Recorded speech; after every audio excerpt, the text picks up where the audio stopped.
안녕하세요. 계속해서 수업을 이어나가도록 하겠습니다.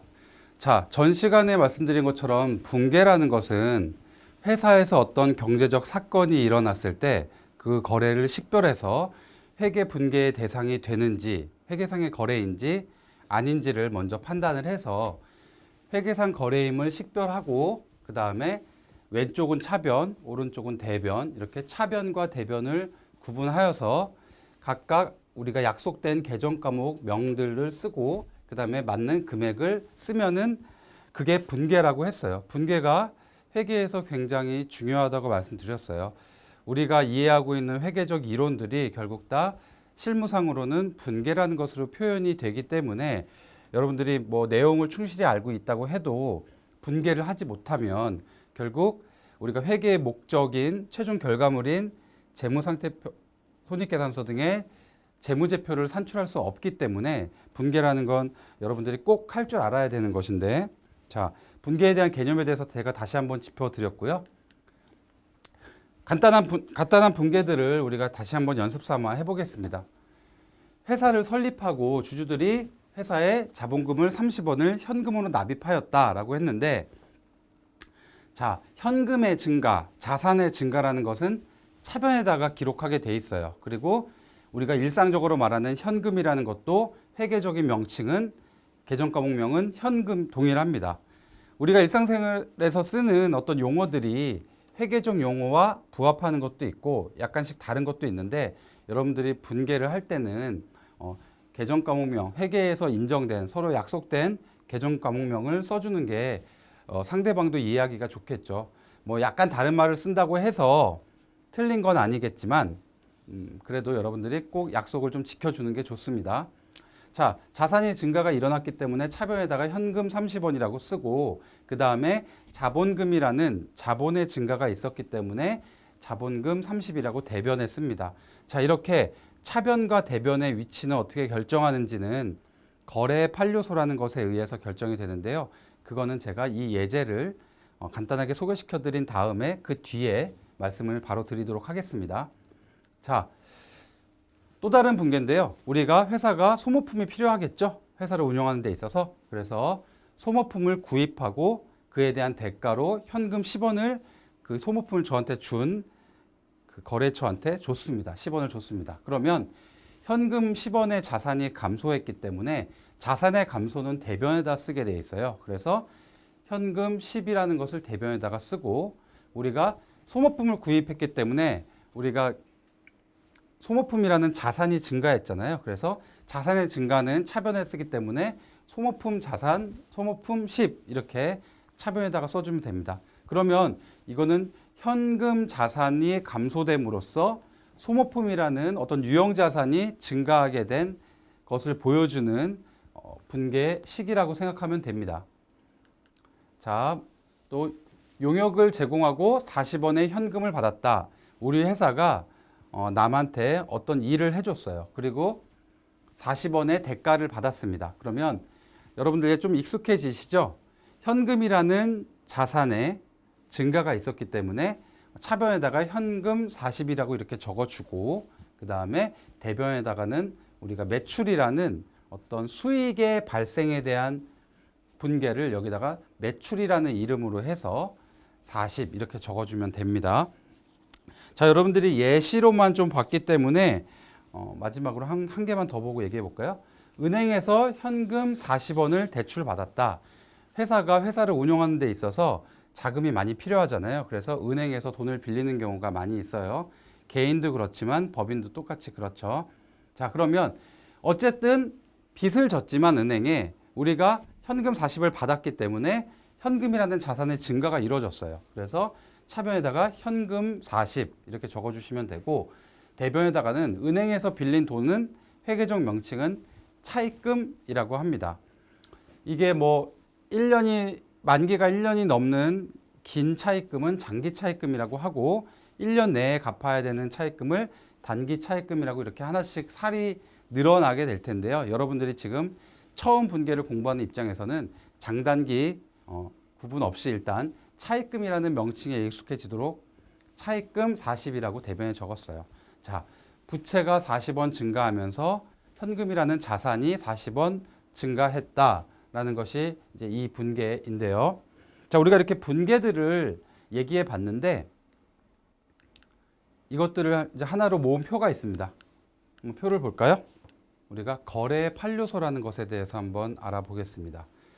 저희가 지금 각각 몇몇 예제들을 가지고 간단하게 분계라는 것을 해봤는데 여러분들이 그 왜 차변에 쓰냐 대변에 쓰냐 이건 그냥 약속이에요. 우리가 자산이 증가하면 그것은 차변에 쓰겠다고 서로 약속을 했어요. 회계적인 약속이죠. 그리고 자산이 감소하면 대변에다 쓰겠다. 이 증가 같은 자산인데 증가하면 왼쪽, 감소하면 반대쪽에 쓰는 것이고요. 근데 반대로 부채는 자산의 반대 성격이기 때문에 부채의 증가는 대변을 기본 자리로 하고 이 부채가 감소한다면 차변 쪽에다가 쓰겠다 이렇게 약속을 했죠.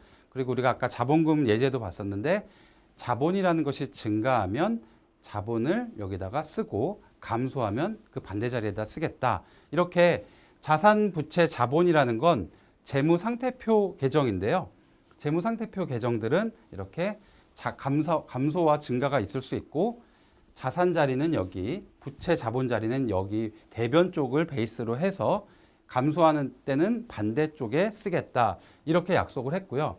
우리가 지금 비용의 발생, 수익의 발생, 자, 구분을 하셔야 돼요. 여기는 재무상태표 관련된 계정 과목이고요. 이 수익과 비용은 손익계산서와 관련된 계정 과목이에요.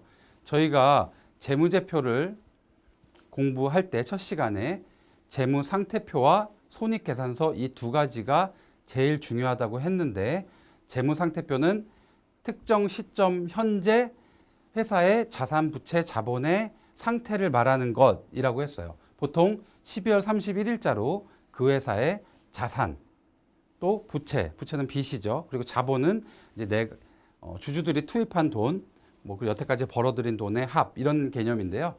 이렇게 자산, 부채, 자본들은 재무상태표와 관련된 계정 과목이고요. 그 다음에 우리가 돈을 벌었다, 돈을 썼다 이런 수익과 비용에 대한 얘기들은 손익계산서에 가는 계정 과목이에요. 그래서 우리가 분계를 하게 되면 이렇게 막 분계가 이렇게 섞여서 되게 될 텐데 우리가 그 각각의 계정 과목들을 일부는 재무상태표로 보내고 일부는 손익계산서로 보내는 우리가 행위를 나중에 하게 됩니다. 자, 수익이라는 건 수익이 발생하고 비용이 발생하고 이런 개념이지 수익이 자산과 부채, 자본처럼 증가했다, 감소했다 이런 개념으로 쓰진 않아요. 그냥 얘네들은 발생 개념이에요. 그래서 이 차이점을 비교해 보시고 우리가 예시를 한번 들어볼까요? 예시를 한번 볼까요? 전에 우리가 첫 문제에서 보면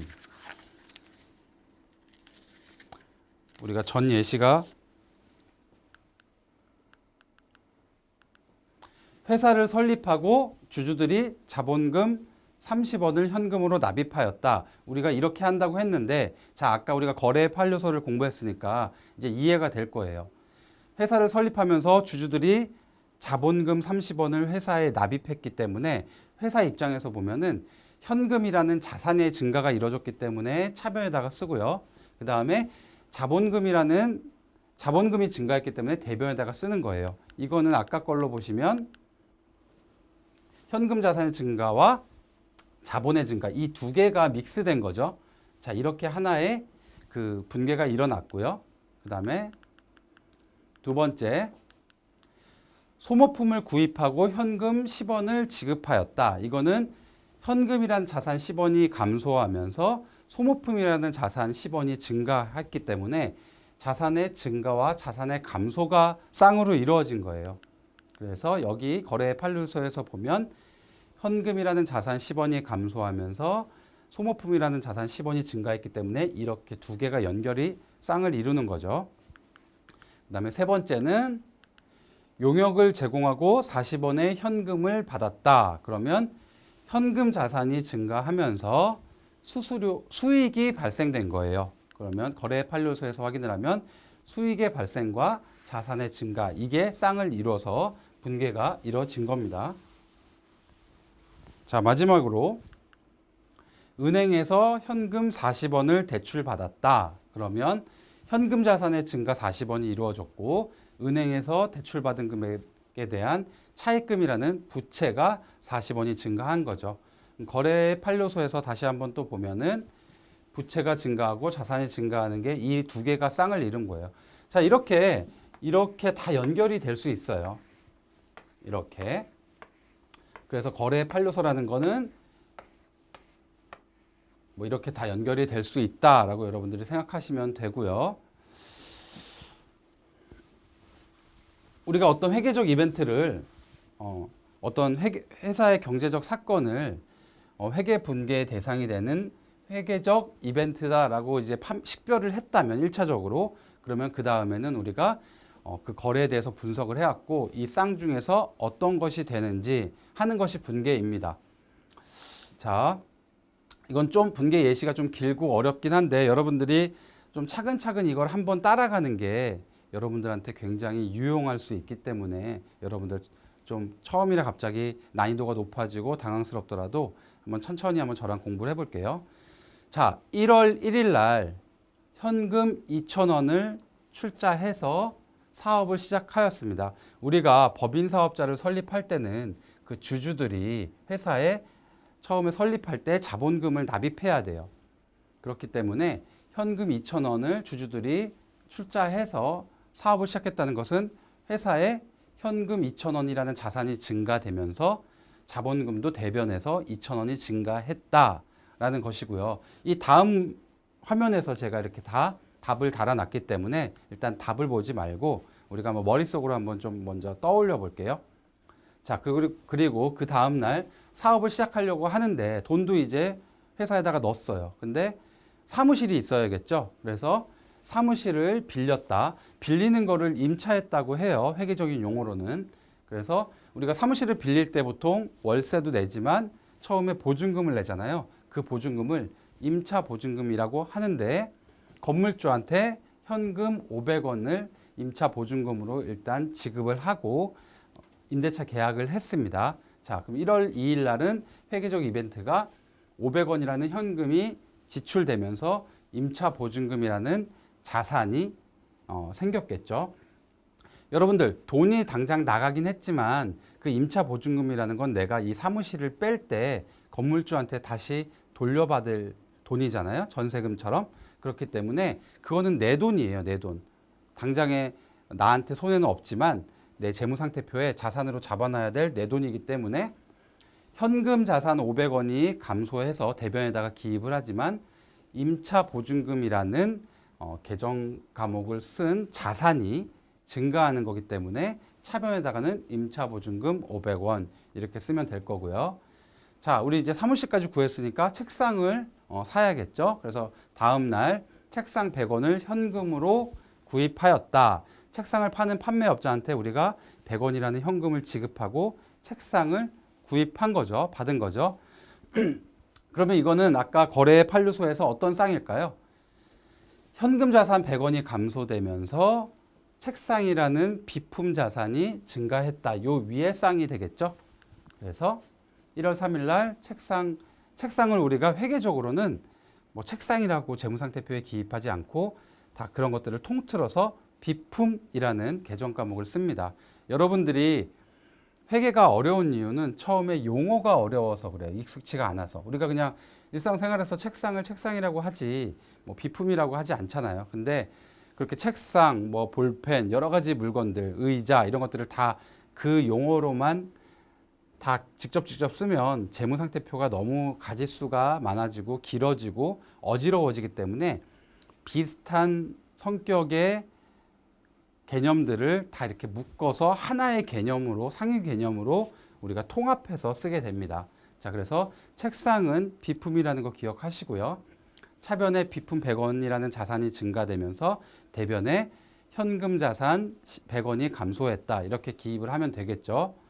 자, 우리가 이제 사무실도 빌리고 책상도 사고 이렇게 일할 준비를 다 마쳤고요. 돈들 계속 많이 썼죠. 그렇기 때문에 이제 우리가 돈을 벌어야 돼요. 그래서 1월 10일 날 마침 어떤 우리 회사한테 일을 요청하는 상대방이 생겼어요. 그래서 뭐 계약을 했겠죠. 용역 계약을 체결하고 우리 회사가 용역을 제공했어요. 뭐 용역이라는 건 뭐 서비스죠. 이 서비스라는 말을 뭐 회계적으로나 뭐 세법적으로는 용역이라는 말로 또 많이 하긴 하는데, 그래서 여러분들이 좀 이런 용어에 좀 익숙해졌으면 좋겠어요. 쉽게 말하면 우리가 어떤 서비스를 제공했다라고 생각하시면 되고요. 자, 서비스를 제공하고 그에 대한 대가로 수수료 400원을 받았다. 그러면 수수료 수익, 매출, 어떤 그런 수익의 발생이 400원이 생겼죠. 대변에. 그러면서 차변에다가는 또 어떤 것이 뭐 생겼을까요? 현금을 받았으니까 현금 자산 400원의 증가가 있었기 때문에 그것은 차변에다가 써주면 됩니다. 1월 20일 날 직원들한테 급여를 제공해요. 지급해요. 그래서 현금으로 지급했기 때문에 현금 자산이 감소됐기 때문에 볼까요? 현금 자산이 감소됐기 때문에 자산의 감소는 여기다가 대변에다가 쓰게 돼 있고, 우리가 비용이 발생이 됐기 때문에 이렇게 쌍을 이루게 되죠. 회사 입장에서 직원에 대한 급여는 월급을 주는 것은 회사 입장에서는 비용이잖아요. 그러니까 비용의 발생이 있고 그 다음에 현금 자산의 감소가 이렇게 쌍을 이루게 됩니다. 여러분들이 하는 분계의 모든 것은 이렇게 다 매칭이 돼요. 뭐 얘랑 매칭이 될 수는 없어요. 우리가 차변과 대변이 항상 맞아 떨어지게끔 모든 것이 이루어져 있기 때문에 이 약속들이, 그래서 자산이 증가하면서 부채가 동시에 감소하는 그런 거래는 없어요. 부채가 감소하려면 그 대가로 무엇인가 항상 나한테 자산의 감소가 일어나겠죠.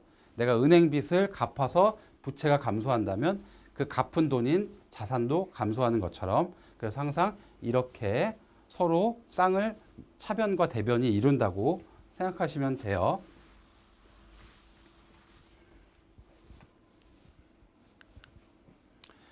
자, 1월 30일도 우리가 이제 월세를 내야 되죠. 건물주한테. 그래서 말일날 임차료 70원. 임차료 70원은 우리가 일상생활에서 말하는 거는 월세를 건물주한테 주는 월세를 임차료라고 해요. 임차료라는 건 빌리다 차라는 한자를 써서 내가 그 사무실을 빌린 것에 대한 비용을 지불한 거죠.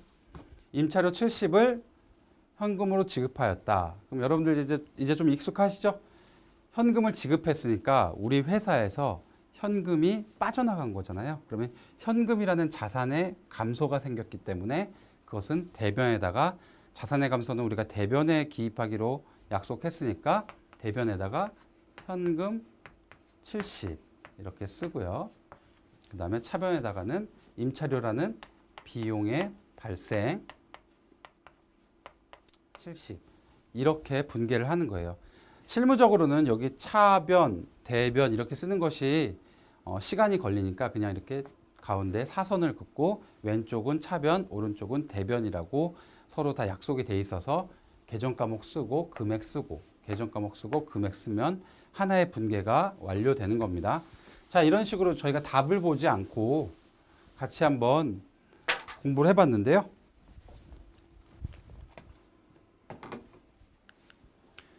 우리가 이제 한번 답을 같이 보면서 좀 더 익숙해지도록 할게요. 여러분들 제가 다 설명했으니까 좀 이건 빠르게 넘어가겠습니다.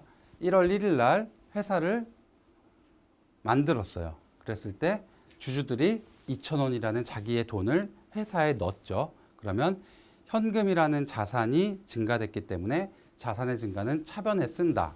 그리고 그 2,000원 넣은 건 주주들이 자본금 쪽으로 넣은 거기 때문에 주주 지분인 자본금이 증가했어요. 자본금의 증가는 대변에다가 써요. 그래서 자본금 2,000원 이렇게만 하나의 경제적 거래에 대해서 우리가 회계 거래임을 식별하고 그 다음에 차변과 대변을 나눠서 적절한 계정 과목과 금액을 차대변이 맞게끔 써준 거예요. 이게 분계입니다. 자, 사무실을 빌리면서 500원을 보증금으로 건물주한테 줬다.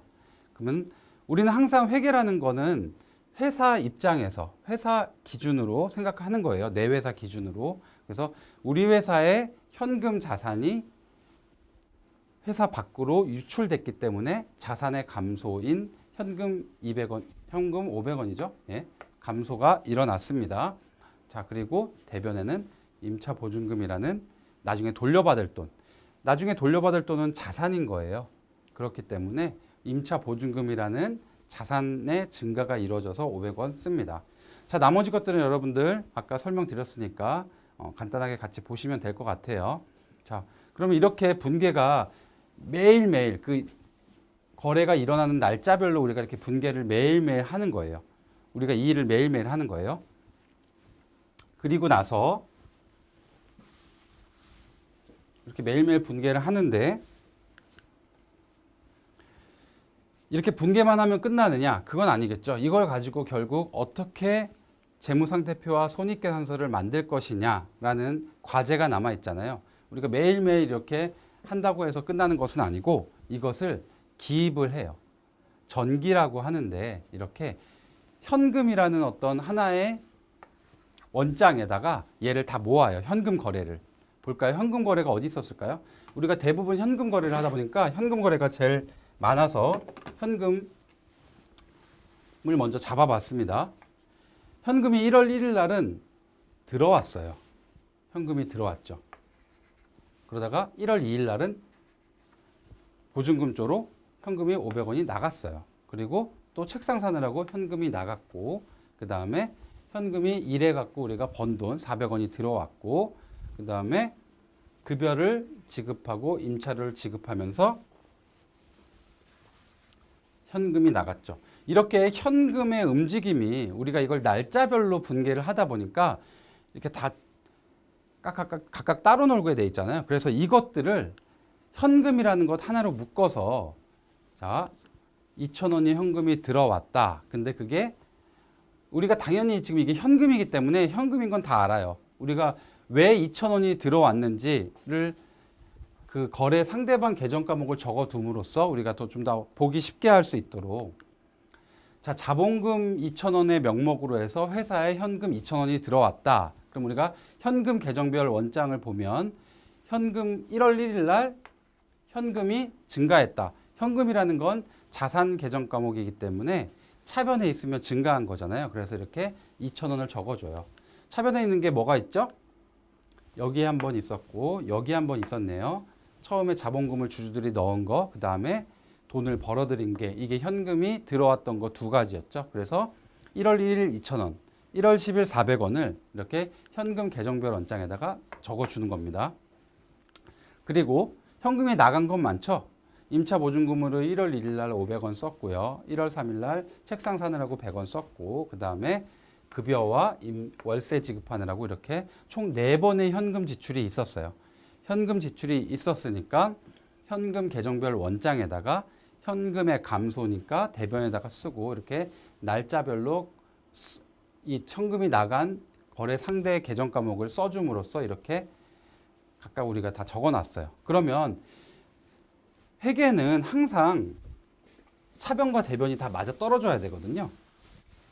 그럼 우리가 합계를 한번 해볼까요? 얘는 다 합치면 2,400원. 회사에 들어온 현금이 2,400원이에요. 주주들이 설립 시에 낸 자본금과 우리가 일해서 본 돈 2,000원과 400원 해서 총 2,400원의 현금이 들어왔고 그 다음에 임차 보증금 500원 주고 비품, 급여, 임차료로 해서 우리가 쓴 현금들이 총 합치면 500원, 600원, 700, 800원이겠네요. 800원. 자, 산수죠. 회사에 2,400원의 현금이 들어왔는데 800원을 썼다. 그러면 결국 우리가 차액은 1,600원이 남아 있게 됩니다. 연말 1월 30일 이후로 아무런 거래가 없었다고 우리가 가정을 한다면 우리가 12월 31일자의 재무상태표에 현금이라는 계정 과목에는 1,600원이라는 잔액이 표시가 돼야 돼요. 왜냐하면 재무상태표라는 건 그 연말 시점에서 그 회사의 자산부채 자본의 계정 과목이 그 숫자로서 나타내어지는 것이기 때문에 1,600원이 잡혀 있어야 될 겁니다. 자, 제가 모든 계정 과목들을 다 써드릴 수가 없어서 계정별 원장을 다 쓸 수가 없어서 여기 보시면 계정 과목들이 지금 자본금도 있고 임차 보증금, 비품, 수수료 수익, 급여, 임차료 이렇게 많이 있지만 현금만 해봤는데 우리가 비품만 한번 해볼까요? 비품. 현금 100원을 지출하면서 비품이라는 자산 100원을 우리가 구입했다. 그러면 비품이라는 자산의 증가가 있었기 때문에 비품의 계정별 원장에다가는 우리가 어떻게 기입을 하느냐. 1월 3일 날짜로 현금을 지급함으로써 비품이라는 자산 100원이 증가했다라는 것을 이렇게 우리가 계정별 원장에다가 적어줍니다. 이런 것들을 전기라고 해요. 우리가 매일매일 어떤 거래들을 분개한 것들을 이렇게 하나의 계정 과목으로 묶어서 다 이렇게 표현해 준 것을 전기라고 하고, 이게 재무상태표를 가기 위한 어떤 단계라고 생각하시면 돼요. 그 재무제표를 생성하기 위한 단계. 우리가 회계를 하는 것은 재무제표를 만들어서 그것을 기반으로 해서 정보 이용자들에게 의사결정에 어떤 합리적인 의사결정에 도움이 되는 정보를 제공하는 것이 회계의 목적인데, 그렇게 하기 위해서 우리가 매일매일 분개를 하는데 그 분개만으로는 정보 이용자들이 한눈에 볼 수 없기 때문에 우리가 재무제표라는 것을 보여줘야 되는데, 분개가 띵 하고서는 갑자기 이렇게 재무제표로 변환되는 게 아니고 이렇게 중간에 그 매일매일의 분개들을 이합집산해서 가공을 함으로써 결국 최종적으로 재무상태표가 이루어집니다. 재무제표가. 자, 모든 계정 과목에 대해서 다 이렇게 우리가 전기를 하는 거예요. 우리가 지금 재무상태표에 대해서 좀 얘기를 해보겠는데요. 재무상태표. 자, 우리가 아까 1월 31일까지 어떤 거래가 있었는데 지금 1월 30일 이후부터 연말까지 우리가 그냥 1월 30일자 기준 재무상태표라고 한번 해볼까요? 우리가 어떤 특정 날짜로 잡아도 상관없으니까 1월 30일 기준으로 재무상태표를 봤을 때 아까 회사에 들어온 돈은 2,400원이었고 그 다음에 나간 돈은 800원이었기 때문에 현금이 1,600원이 남아있어야 된다라고 얘기를 했고, 우리가 책상 100원에 샀잖아요. 그래서 책상이라는 비품도 100원이 남아있어야 된다. 이렇게 적으면 됩니다. 그리고 보증금.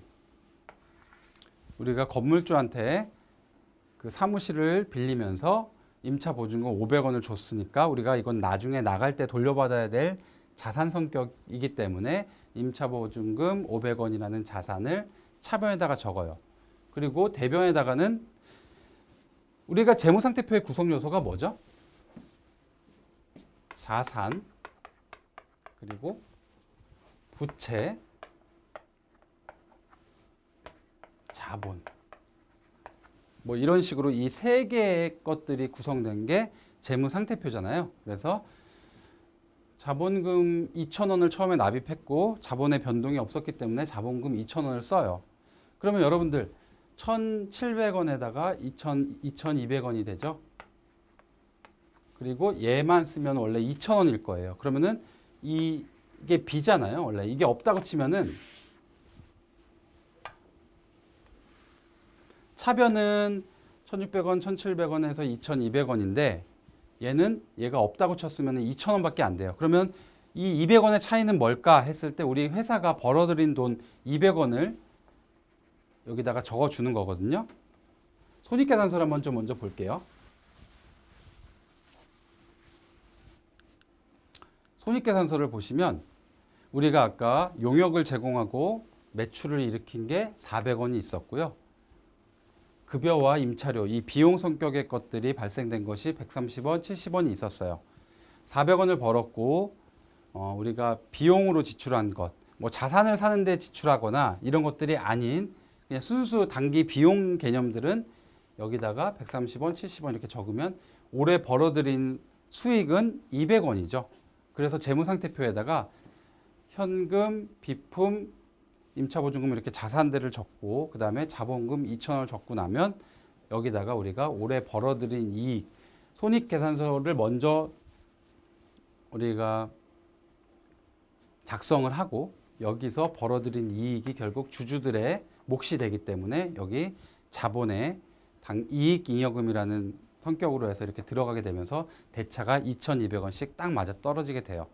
우리가 분개를 하는 것들은 다 차대변을 맞춰서 하기 때문에 나중에 재무상태표와 손익계산서도 결국 이렇게 딱 맞아 떨어지게 돼 있어요. 이게 대차 차익이 발생되면 안 되거든요. 그걸 대차 평균의 원리라고 하는데, 이렇게 여러분들 한 사이클을 봤는데 조금 처음이라서 이런 흐름들이 어려울 수도 있는데 굉장히 중요한 내용이니까 다시 한번 간단하게 얘기를 해볼게요. 자, 회사들이 이러이러한 거래들을 했어요.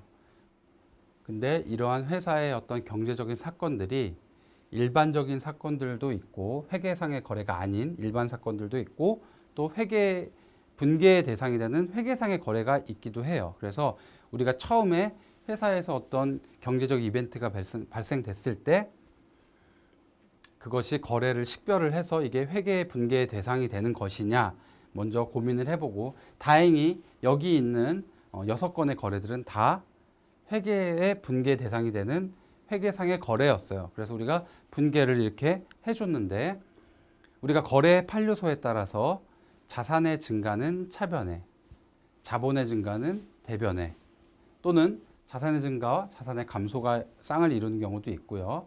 그리고 수익의 발생과 자산의 증가라는 쌍도 있었고요. 여기서는 비용의 발생과 자산의 감소, 이렇게 쌍이 이루어지기도 하네요. 자, 이렇게 해서 우리가 매일매일 분계를 했는데, 우리가 이렇게 아무 생각 없이 분계를 한 것들이 그냥 알아서 재무제표로 만들어지는 것이 아니고, 이렇게 매일매일 한 분계들을 우리가 이 계정별로, 이 계정 과목별로 다 전기를 해서 그렇게 분계들을 다 여기다가 옮겨요. 각각 관련되어 있는 것들을. 그러면은 이 계정 과목별로 이렇게 그 계정 원장이 여러 개 생기겠죠. 뭐 수십 개 생기겠죠. 그렇게 생기면 이렇게 해서 대차 차익이 얘는 2,400원, 얘는 800원 이런 식으로 해서 1,600원이 남았구나. 차변에. 이걸 만약에 2,400원에서 800원을 빼면은 상계하면은 1,600원이 차변에 남는 개념이잖아요. 그러니까 현금이라는 자산이 1,600원이 기준 시점에 특정 시점에 남았구나. 그러면 우리가 그 재무상태표, 자산과 부채 자본의 잔액을 나타내는 재무상태표에다가 우리가 현금 1,600원을 써주면 되겠구나. 그런 결과물로 가기 위한 중간 과정이라고 생각하시면 돼요. 비품도 1월 3일 날 현금 100원을 주고 우리가 구입해서 비품이라는 자산이 증가되어 있는 상태예요. 존재하는 상태예요. 그러면 우리가 1월 30일 현재 시점의 재무상태표에도 얘는 자산이니까 재무상태표로 가는 거잖아요. 그래서 그 재무상태표에도 100원을 이렇게 비품 100원을 적어주면 되겠구나 라고 생각하시는 거죠. 자, 이렇게 우리가 여기서 보면 얘네들은 재무상태표 계정 얘까지, 그리고 얘는 손익계산서 계정이에요. 수익과 비용. 얘랑은. 그러니까 여러분들은 손익계산서 계정과 재무상태표 계정에 대해서 명확하게 구분을 할 줄 알아야 돼요. 수익과 비용과 관련된 것들은 우리가 단기 성과와 관련된 것이니까 손익계산서에 들어가는 계정 과목들이고, 이렇게 회사의 자산, 부채, 자본을 가르쳐주는 계정 과목들은 재무상태표에 가는 재무상태표 계정 과목들이다. 이걸 명확하게 구분해서 손익계산서에는 이렇게 수익, 비용에 대한 계정 과목들을 이렇게 넣어주면 우리가 올해 얼마나 돈을 벌었는지에 대한 단기 성과를 알 수 있고요. 그게 손익계산서잖아요. 1년 동안의 어떤 경영 성과를 보여주는 표가 손익계산서였고, 재무상태표는 연말 시점에 그 회사의 자산, 부채, 자본의 상태를 보여주는 것이기 때문에 아까 우리가 분계들을 다 전기해서 계정별 원장으로 옮겼을 때 현금, 비품, 임차보증금이 이렇게 남아 있었고, 그 다음에 자본금도 남아 있었고, 근데 여기 2,200원, 여기 자본금 2,000원 이렇게 이게 맞지 않는 대차 차익이 생기는 이 200원은 결국은 손익계산서에서 벌어들인 돈이 결국 회사의 자본을 구성하고 있다. 이렇게 회사에 남는 돈으로 들어왔다라고 해서 이렇게 여기다가 얘를 손익계산서를 먼저 작성하고 재무상태표에다가 이렇게 단기 순이익을 갖다 주는 거다라고 생각하시면 됩니다.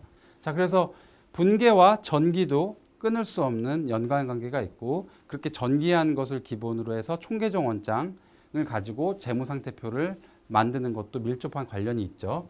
그리고 손익계산서를 먼저 작성해서 이 손익계산서의 이익을 재무상태표에 차익이 발생하지 않도록 이렇게 넣어주는 행위도 굉장히 재무제표의 유기적인 연관관계를 보여주고 있는 거예요.